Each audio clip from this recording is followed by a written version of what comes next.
The COVID-19 outbreak has changed just about everything, and for some families, it has brought them to the financial brink.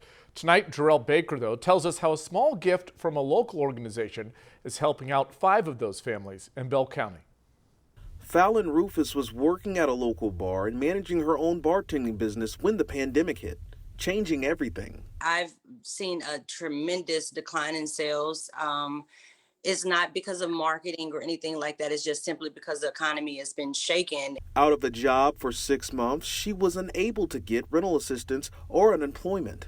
I'm down with one arm. I'm really trying my hardest. I'm not trying to give up, but I need your help. And to see that door is still shut in my face, it makes you want to give up. She says she's also a victim of domestic violence. But to overcome it all, she's selling tacos and picking up other odd jobs, pushing herself to find ways to make ends meet to provide for her 3 children. Some days I didn't get out of bed. Some days I laid in bed and I cried and I just, said, God, whatever you have for me, show me. This week, the Black Innovation Chamber of Commerce gave $500 to Rufus and 4 other local families to help them in their time of need. With the pandemic going on and evictions happening and people without work, to get that $500 just to get it right here at a random time, we thought was important. It was just what Fallon needs. It gives me a little bit more hope that even though everything isn't met now, I still was able to meet some things and that's taken care of. But now I know just keep my faith and keep going. Working toward a new bright future for herself and her children. In Killeen, Jarrell Baker, 25 News. Jarrell, thank you. Senator Mitt Romney releasing a plan to provide families with a monthly cash benefit of as much as $350 for each child. That plan lends bipartisan support to Biden's plan of expanding child benefits. However, Romney's plan eliminates the welfare program, temporary assistance for needy families, and other existing tax credits. Many Democrats are likely to oppose this part of the plan. Nearly 60,000 Texas oil jobs were lost last year. Jobs in our oil drilling sector fell by more than a quarter because the pandemic initially crushed demand, forcing companies to cut production and lay off thousands. There are now about 150,000 upstream oil and gas workers in Texas. That's the fewest in over 15 years. Nationally, the oil and gas industry lost up to 107,000 jobs. Texas crude oil production hit a record 5.4 million barrels per day in March of last year before tanking nearly 20% by May.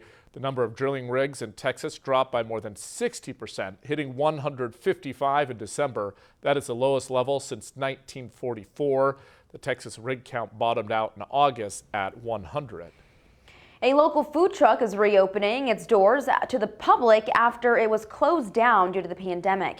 Las Trancas Taqueria in Waco reopened its establishment with help from city council officials. Their reopening is a stepping stone for other local minority businesses to reopen and, of course, pave the way for a better life for themselves and their families. I feel like it's a big impact. Yeah, it's a really big impact because it's going to let them know that they can step up for themselves and they actually have somebody that will listen to them. During the reopening event, employees got to witness a balloon release and praise the city council for helping them. Small businesses worry they may never recover from the financial fallout caused by the pandemic. The Federal Reserve says nearly 90% of owners say their business has not returned to pre-pandemic levels. More than 30% say their business probably won't survive without more government help. 97,000 small businesses had already shut down by the end of August. Those owners also face the tough decisions of when and if they can start hiring again. Some say paycheck protection loans helped, but they're not that long lasting. Many have had to let employees go. Others question if they've permanently lost business and can afford to even take on more employees. Well, we know Meals on Wheels Waco does a lot for homebound seniors, but they also are doing more to support their four-legged friends. Right now, the nonprofit is making a huge push for pet food donations. Cats and dogs are so critical to the well-being of a lot of our Central Texas seniors. I'm a big supporter of this organization, and my wife and I usually take our puggle, there he is, Tucker, along for weekly deliveries.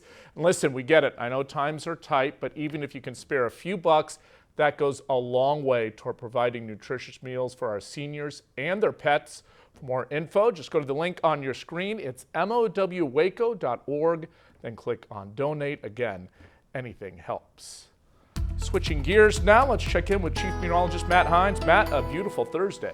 It was, and the state really had kind of a tale of two tales, behind the front and ahead of the front, where there were 80s, even 90s. Look at that, Del Rio, 92 degrees today. We did make it up into the upper 70s here before the front made it through, and then it did cool off. So we were kind of on that dividing zone across our region, but we're all behind the front now, and temperatures are falling into the 40s currently, and lower 50s and mid 50s down to the south. That cooler air will continue to drift on to the south and east for tonight, and will likely bottom out into the 40s for many locations in the morning. So Friday's here.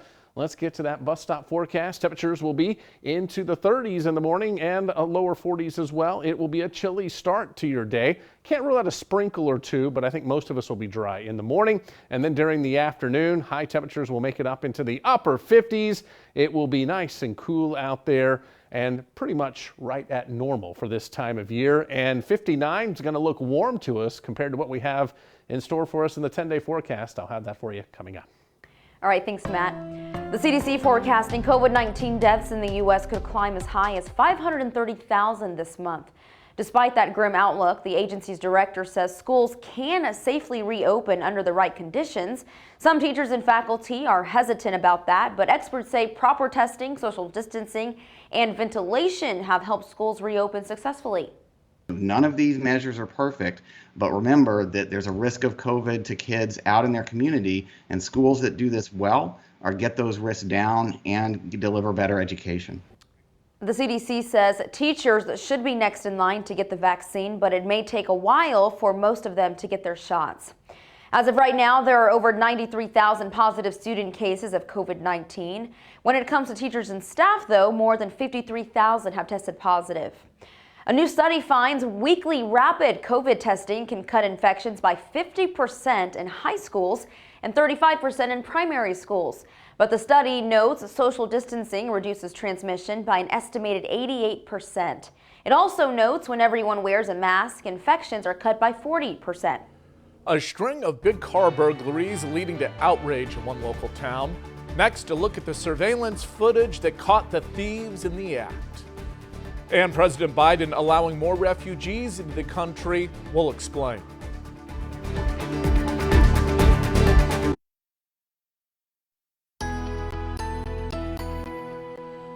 Well, tonight, police here in McLennan County are trying to track down these guys. They're going around some towns, breaking into cars, stealing whatever they can get their hands on.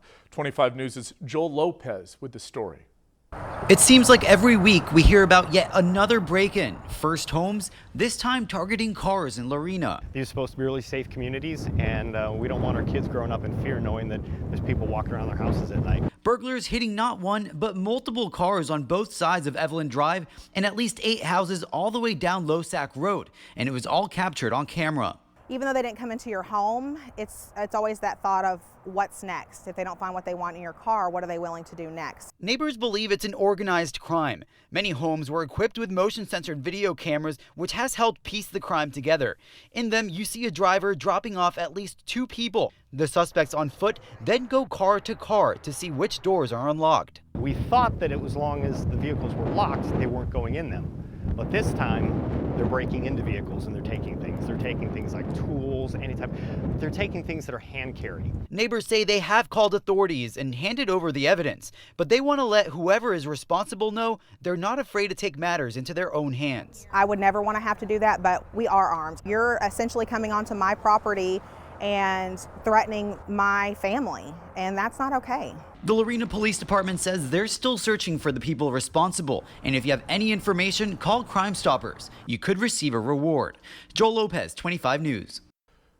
Joel, thank you. Now, if you keep a weapon or valuables in your car, police say it's always best to bring them inside or lock up. Police in Texas are looking for 2 suspects in the shooting of a police officer. The officer was shot Wednesday when he was investigating a vehicle burglary call. A confrontation with two men in the parking lot of an apartment building led to the shootout. One of the sheriffs was shot at point-blank range, then shot several more times as he was running for cover. You are not going to get away with this. We're not going to let you have one moment's rest until we get you into custody.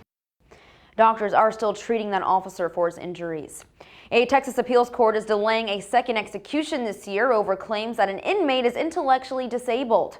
The court is granting a request for Edward Busby to stay his execution, which has been scheduled for February 10th. Busby's execution would have been the first in the state this year.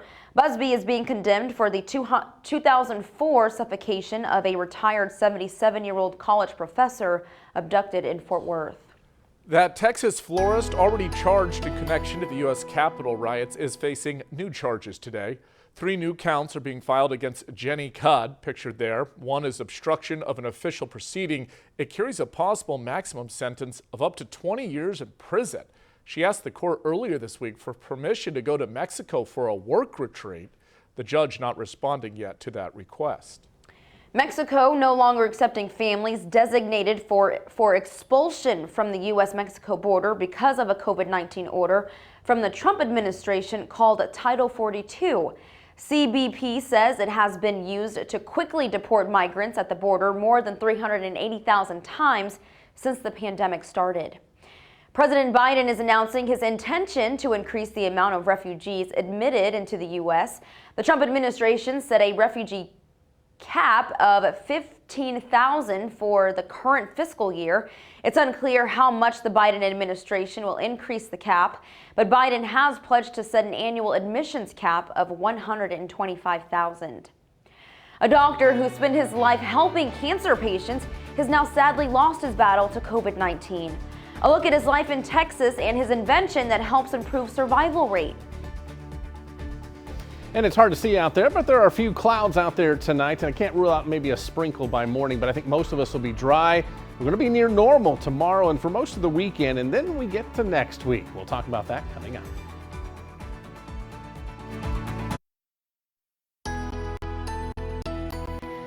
People across the world are asked to take a stand against cancer. World Cancer Day is organized by the Union for International Cancer Control. They ask people to do whatever they can to raise awareness for the often fatal disease. If you see a building or monument lit up in orange and blue, those are the colors of World Cancer Day. A man who saved countless lives has now lost his own to COVID-19. Dr. Emil Freireich was a doctor at MD Anderson in Houston for 5 decades. He helped introduce the idea of treating childhood leukemia with a combination of chemo.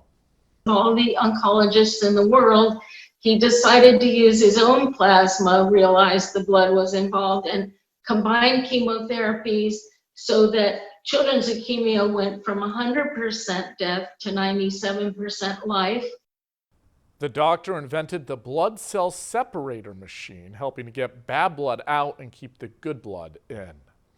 There were nearly 2.3 million new cases of female breast cancer last year, making it the most commonly diagnosed cancer in the world. It now makes up 11.7% of all new cases overall. We need to, do better at treating breast cancer. We have treatments now, and we're working on new ones all the time, but continuing that fight's going to be where we're going to win this battle. Starting at age 40, women need a mammogram every 1 to 2 years. Doctors say you should get one earlier or more frequently based on your family history or some other risk factors. Different people have different symptoms, but there are a few warning signs that are kind of universal. New lumps in the breast or underarm, thickening or swelling of a part of the breast, irritation or dimpling of breast skin, or pain in any area of the breast. For more info, of course, visit cdc.gov. A recent study finds emergency rooms saw a rise in mental health visits and overdoses during the pandemic. Researchers were specifically studying visits for mental health conditions, suicide attempts, overdoses, partner violence, and child abuse. Of the 190 million visits, more than 6 million were because of at least one of those reasons. One of the world's largest consulting firms is having to pay up for its work with opioid manufacturers. McKinsey and Company has reached a settlement worth $573 million.